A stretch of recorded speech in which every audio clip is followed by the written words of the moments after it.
Final boarding for flight 347 to Miami. The loudspeaker's voice echoed through the terminal, but my world had already gone silent. Grandpa's words were still hanging in the air, calm, steady, devastating. You can use your $3 million account now, sweetheart.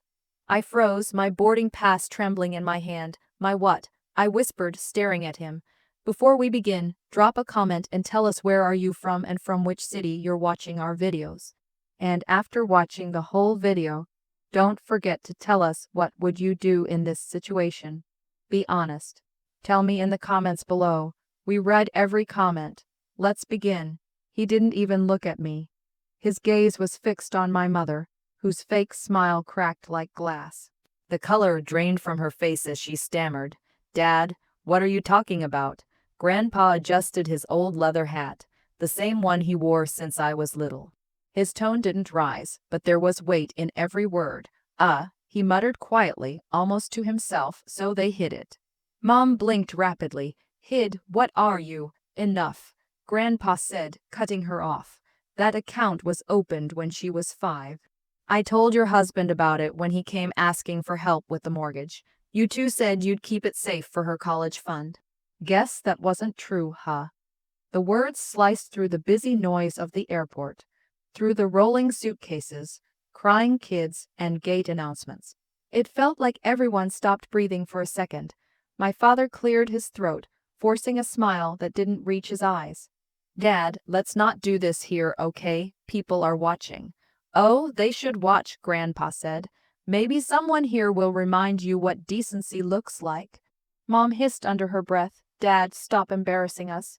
But he didn't stop. He turned to me, really looked at me for the first time in years, and said softly, that account was meant for your future, Leia. It's in your name. You just didn't know because someone thought you didn't need to. My voice trembled. What did they do? He sighed. They moved the funds under their own management. Made you believe you had nothing. I only found out last week, when I went through the trust records your grandmother kept. My hands went cold. My parents' eyes darted between each other like trapped animals. I remembered the countless nights they told me, we can't afford that, college or vacations are for rich people, not us. And now this. You both lied to me, I whispered, trying to hold my voice steady. My mom scoffed, her tone sharp with panic. La, it's not that simple. We used some of that money for you. Your braces, your car, some. Grandpa's voice boomed.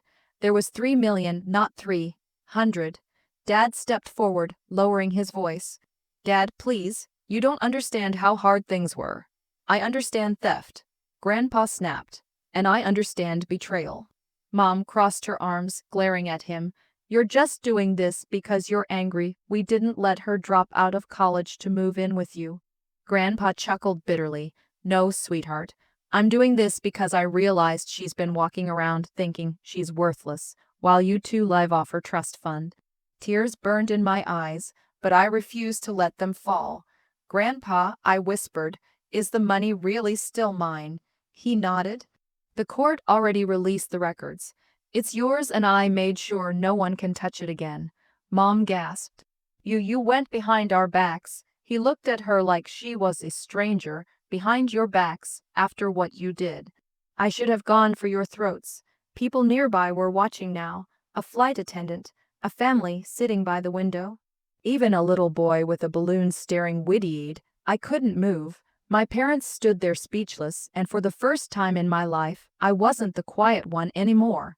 You told me we couldn't afford to fix my car. I said, voice cracking, that I should just be grateful you let me borrow Mom's old one. You made me feel like a burden.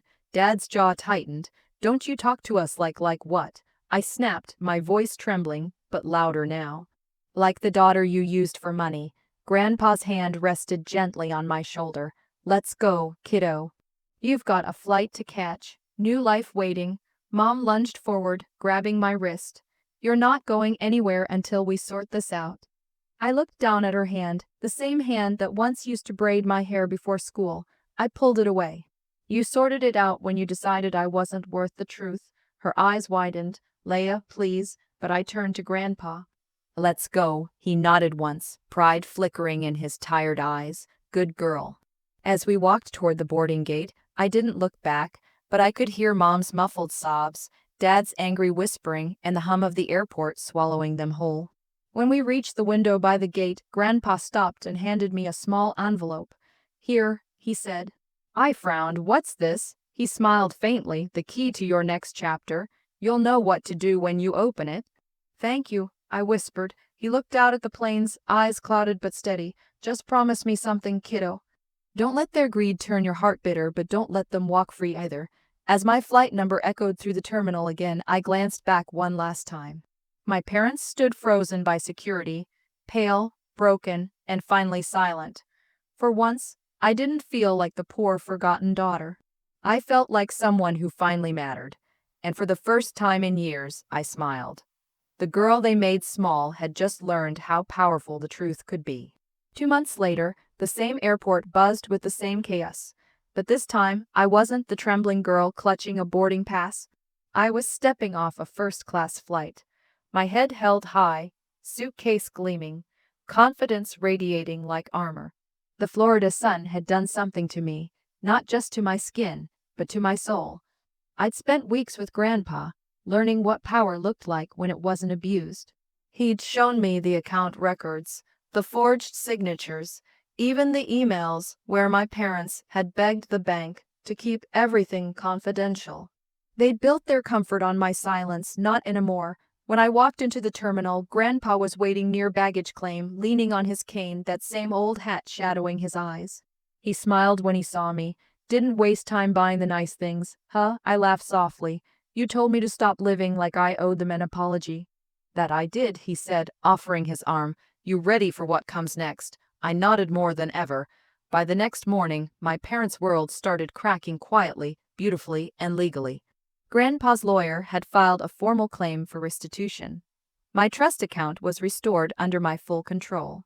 Every transaction they'd made, the new cars, the remodeled kitchen, even the expensive vacations they took without me, was listed line by line in the report.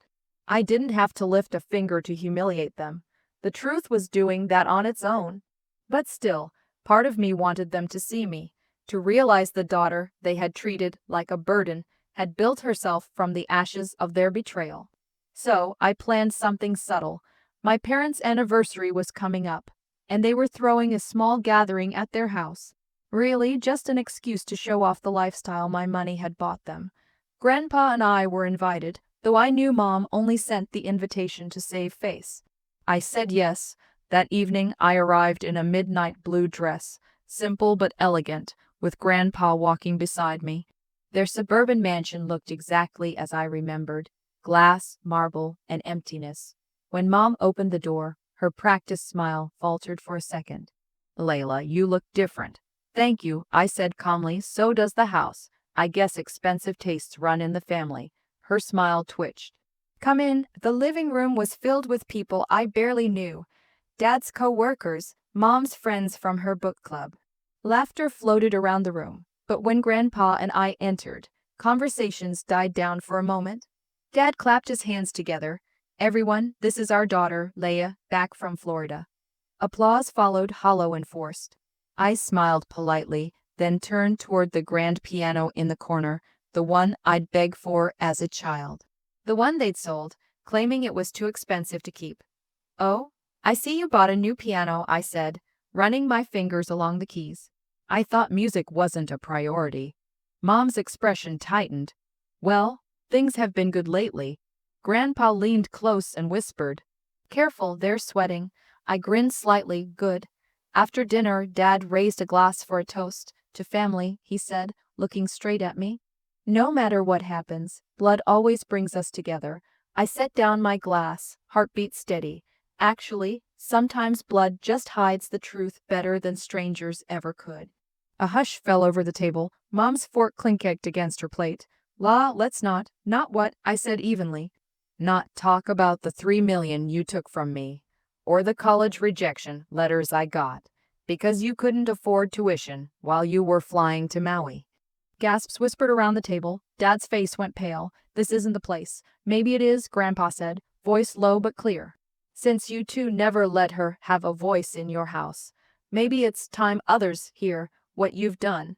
Mom stood up, trembling. Dad, please, but Grandpa didn't move. You made her believe she wasn't enough. You stripped her future for your comfort, and you thought you'd never get caught. Shame on you both. Someone from the crowd muttered, wait, what's going on? Another whispered, is this real? I took a deep breath. Yes, it's real, but don't worry, I'm not here to ruin the party. I'm here to say thank you. They stared at me, confused. Because of what you did, I learned that peace doesn't come from money. It comes from truth, and mine's finally free. I turned toward Grandpa. We should go. But before I left, I walked up to Dad and said quietly, you once told me I'd never make it without you. Turns out you never could have made it without me. His eyes dropped to the floor. As Grandpa and I stepped outside, the cold night air hit me like a baptism. The laughter from inside had turned to whispers, and the mansion, the monument to their greed, felt smaller than ever. Grandpa chuckled under his breath. That was something, kiddo. I smiled. I didn't do it for revenge. He raised an eyebrow. No. I looked back once more. No. I did it so they'd never forget who I became without them. The streetlight caught the edge of my blue dress as we walked to the car. For the first time, I didn't feel like a victim. I felt like someone rewriting her story, one truth at a time, and somewhere deep inside that house, I hoped the silence that followed would echo louder than my words ever could. The morning after the anniversary dinner, the house that once echoed with their laughter went quiet. My mother didn't answer calls. My father didn't show up to work. Word about the airport scene and the dinner confession had spread faster than wildfire through their social circle. Meanwhile, I woke up in Grandpa's small lakeside cabin, sunlight flickering off the water, peace settling over me for the first time in years. No tension, no manipulation, just quiet, honest air. Grandpa was already sitting at the table, sipping his coffee. They'll call, he said without looking up. I smiled faintly. Let them. He finally looked at me. You handled yourself well, Leia. Didn't raise your voice once. That kind of calm scares people like them more than anger ever could. I nodded, though part of me still felt raw. I didn't do it for revenge. I just wanted to be seen, to make them know what they did. You did both, he said with a chuckle, and that's all right. By noon, my phone buzzed. Mom, I hesitated before answering. Hello, her voice was brittle. Leia, we need to talk. There's nothing left to talk about. Yes, there is. She snapped, then softened immediately. Sweetheart, your father and I, we didn't mean for things to turn out this way. We were desperate back then. We thought we'd replace the money before you ever found out. I almost laughed. Replace $3 million. You made it sound like you were saving me from poverty while using my name to buy vacations. She sniffled. We just wanted a better life. Then you should have earned it, not stolen it. There was silence on the line. Then she whispered, the lawyer says we might lose everything, the cars, the house, maybe you should start over. I said quietly. I did, and I hung up. That week, I focused on rebuilding. I found a small apartment near the city, enrolled back into my design program, and used part of the restored trust fund to start a small business, something that belonged to me. Grandpa helped me set it up. One evening, as we sat surrounded by sketchbooks and glowing laptop screens, he said, you know this. This right here is how you win. Not by taking back what they stole, but by turning it into something they can't touch. I smiled. You think they'll ever change? He leaned back, sighing. Maybe people like them don't learn through lectures. They learn through silence, through watching the person they underestimated rise. A few weeks later, I saw my parents again, not in person, but on the evening news. Their house had been listed for sale. My father's company had dropped him for image reasons. My mother had been seen leaving the courthouse in tears after signing financial disclosures.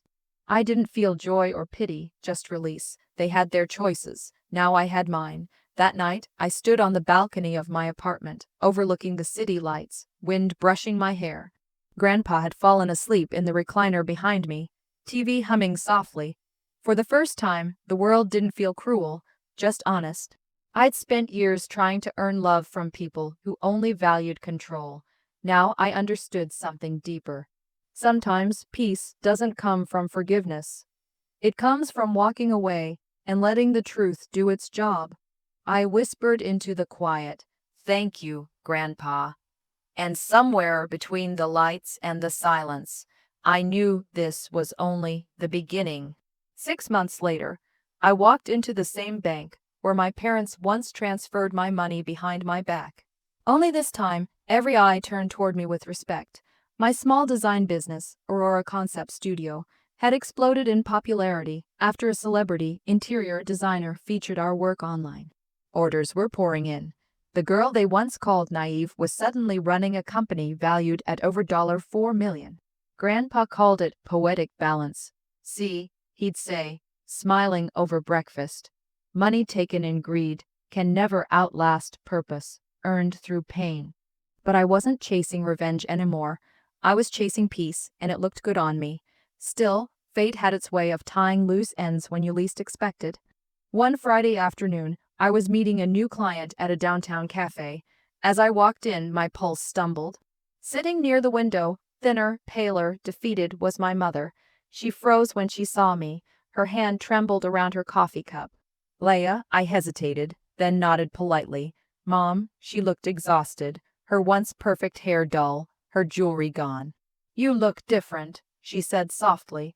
"I feel different," she exhaled shakily. "Your father's in counseling." We lost everything.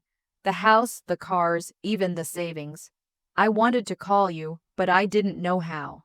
I stayed silent. The old me would have folded in sympathy, but the woman standing there wasn't the same girl who begged for approval. "I'm not angry anymore," I said quietly, "but I don't owe you what you took from me either." Her eyes watered. "We were wrong, Leah. We thought we were teaching you responsibility, but all we did was take your trust." For the first time, her voice didn't sound manipulative, just tired, real. I looked down at my phone where a message from Grandpa flashed. "Proud of you, kiddo. Keep walking forward," and that's exactly what I did. "I hope you find peace too," I said softly, placing a $20 bill on her table. "Lunch is on me." She looked up, stunned, but I didn't wait for an answer. I walked out, sunlight pouring over the street like a quiet victory. That evening, Grandpa and I sat by the lake again. The air was cool, the sky turning pink and gold. "So," he said, handing me a cup of tea, "heard you saw your mother today." I nodded. "Yeah, she's not doing well." He sighed. "You feel sorry for her?" "A little," I admitted, "but it's not pity, it's closure." He smiled knowingly. "That's the best kind of revenge, living so well that their guilt has nowhere left to hide." I laughed softly. "You always have the perfect words," he chuckled. "That's because I've lived long enough to know when to stop talking and start healing." We watched the water ripple, calm and endless, and for the first time I felt whole, not rich, not vengeful, just free. A month later, Aurora opened its first office downtown. Glass walls, green plants, and a golden plaque by the door that read, "Founded by Leah Evans." As I stood there cutting the ribbon with Grandpa by my side, I realized the truth. Sometimes the best justice doesn't happen in courtrooms or confrontations. It happens in quiet victories, the kind your enemies are forced to witness without ever being able to touch. The same girl who once stood frozen at an airport was now the woman everyone turned to admire. And when reporters asked what inspired my company, I smiled and said, "Family taught me the difference between inheritance and legacy. One's given, the other's earned." The cameras flashed. Grandpa laughed proudly, and in that moment, I knew my story had come full circle. The girl they underestimated had become the woman who learned that peace, not revenge, is the most powerful answer of